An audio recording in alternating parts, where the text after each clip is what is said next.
അതില്ലേ, ഞാൻ കുഞ്ഞായിരിക്കുമ്പോൾ മുതൽ നമ്മുടെ വീട്ടിലേക്ക് വേണ്ട ബൈബിളുകൾ, രൂപങ്ങൾ, അങ്ങനെ പ്രാർത്ഥന റിലേറ്റഡ് ആയിട്ടുള്ള എന്ത് സാധനങ്ങൾ വേണമെങ്കിലും വാങ്ങിക്കുന്ന ഒരു സ്ഥലമാണ് കേട്ടോ മറൈൻ ഡ്രൈവിൻ്റെ അടുത്തുള്ള കപ്പൽ പള്ളിയില്ലേ.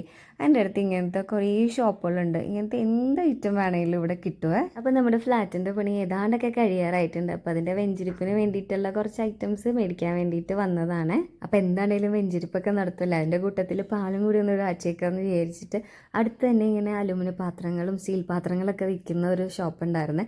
അവിടെ കയറിയിട്ട് ഒരു കലം വാങ്ങിച്ചു. ശരിക്കും ഒരു ഹോൾസെയിൽ ഷോപ്പാണ്.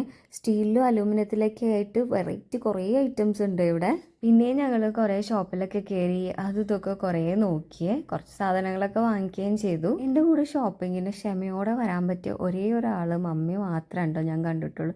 എത്ര ഷോപ്പിൽ കയറി ഇറങ്ങണമെന്ന് പറഞ്ഞാലും ഒരു പ്രശ്നമില്ലാതെ എൻ്റെ കൂടെ വരുവേ. ഷോപ്പിംഗ് ഒക്കെ കഴിഞ്ഞപ്പോഴത്തേനും ഒരു ആനനെ പിടിച്ച് കഴിക്കാനുള്ള വിശപ്പും ദാഹവും ഉണ്ടായിരുന്നേ. അപ്പോൾ നമ്മൾ ചിറ്റൂർ ഹോട്ടലിലുള്ള ഹെഡ്ജ് കഫേ കയറി ഫുഡൊക്കെ കഴിച്ച് പിന്നെ തിരിച്ച് വീട്ടിലേക്ക് പോന്നേ.